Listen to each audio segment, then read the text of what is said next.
Baik, sebelumnya Assalamualaikum warahmatullahi wabarakatuh. Perkenalkan, kami dari kelompok 7 ingin mempresentasikan yaitu proposal data mining kita yang berjudul Analisis Sentimen Keracunan Makanan Program MBG dari Sosial Media menggunakan klasifikasi Naive Bayes. Pertama-tama, nama saya yaitu Bagas Fikri Surya Putra dengan NIM A11 2024 15778. Nama saya Musradi Jarevanto, NIM A11 2024 15641. Nama saya Aulia Rahman Afriansyah dengan NIM A11 2024 15810. Perkenalkan, nama saya Aisyah Dwi Rahmawati dengan NIM A11 2024 15559. Perkenalkan, nama saya Givari Wiraanjanito dengan NIM A11 2024 15775. Baik, kalau gitu akan saya mulai presentasinya.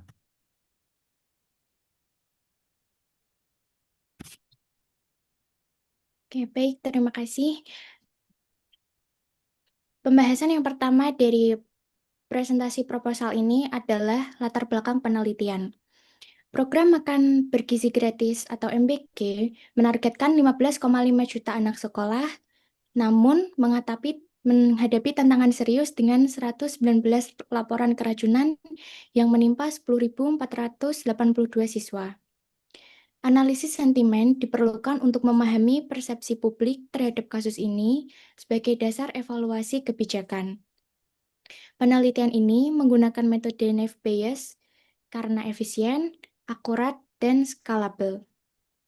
Untuk mengatasi kelemahan asumsi independensi Naive Bayes, diterapkan feature selection, TF-IDF, Laplace smoothing, dan SMOOThe. Tujuan penelitian ini adalah untuk mengklasifikasikan sentimen serta mengidentifikasi kata kunci dominan dari kasus keracunan MBG sebagai rekomendasi perbaikan kebijakan. Untuk Baik. pembahasan berikutnya akan dilanjutkan oleh teman saya. Baik, terima kasih sebelumnya Aisyah. Saya akan melanjutkan yaitu ke tujuan penelitian. Nah, jadi pada penelitian ini tuh ada beberapa tujuan yang ingin kami capai dari awal sampai akhir penelitian. Tujuan pertamanya yang pasti kami itu ingin menghasilkan aplikasi yang dapat berfungsi sebagaimana mestinya serta laporan akhir yang komprehensif. Nah, tujuan kedua itu aplikasi kami ini bertujuan untuk melakukan pengklasifikasian komentar positif, negatif, serta netral.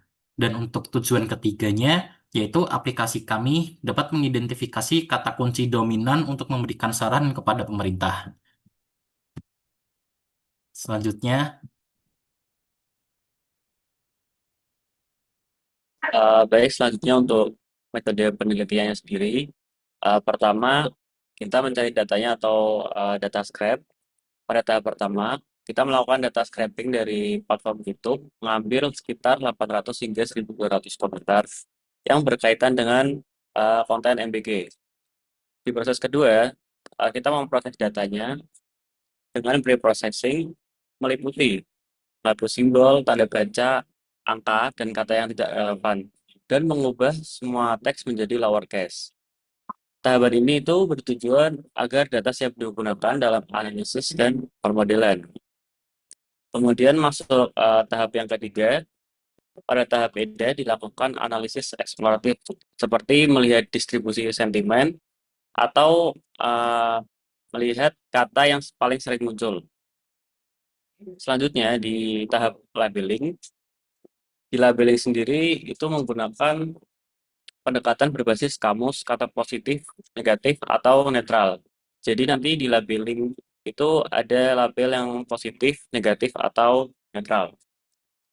Selanjutnya di pembobotan kata, itu dilakukan pembobotan menggunakan TF IDF. Tujuannya agar mengukur seberapa penting suatu kata terhadap dokumen tertentu di dalam seluruh kumpulan data. Setelah dibobotin, kemudian itu di-split menjadi dua bagian, yaitu ada data training dan data testing. Data training sendiri digunakan untuk melatih model dan mengevaluasi performa model yang telah dibangun. Kemudian di tahap modeling sendiri, seperti yang tadi sudah disampaikan, Sini menggunakan modeling dengan algoritma Naive Bayes sebagai klasifikasi sentimen. Berfungsi sebagai menghitung probabilitas suatu teks muncul berdasarkan frekuensi kata yang muncul. Kenapa memilih metode ini? Karena uh, memang efektif untuk analisis sentimen berbasis teks. Setelah itu, tahap evaluasi itu berfungsi untuk mengukur performa klasifikasi menggunakan matriks seperti akurasi, precision, dan lain sebagainya. Kemudian ke tahap selanjutnya itu selesai atau N.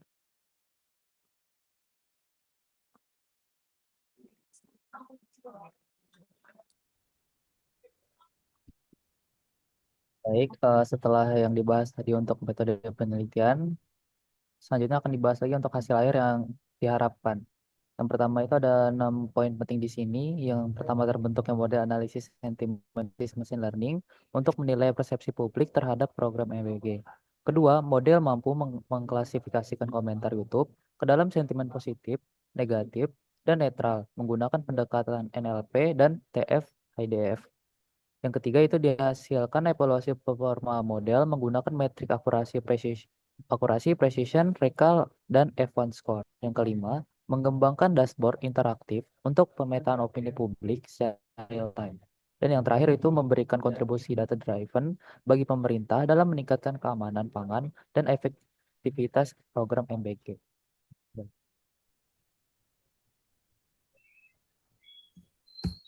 Selanjutnya ada manfaat penelitian. Yang pertama itu ada dasar untuk evaluasi kualitas menu dan supplier. Nah, di sini pemerintah dapat mengambil keputusan berbasis data untuk memperbaiki kualitas makanan dan mengganti supplier yang tidak memenuhi standar gizi nasional. Yang kedua, meningkatkan responsivitas dan transparansi pemerintah. Di sini pemerintah dapat memahami keluhan masyarakat dengan cepat sehingga lebih tanggap dalam menangani kasus-kasus yang di lingkup MBG dan transparan dalam mengambil langkah perbaikan yang pada akhirnya meningkatkan kepercayaan terhadap program bantuan gizi gratis ini. Baik, sekian dari kelompok kami. Apabila ada kesalahan, mohon dimaafkan. Sekian, wassalamualaikum warahmatullahi wabarakatuh.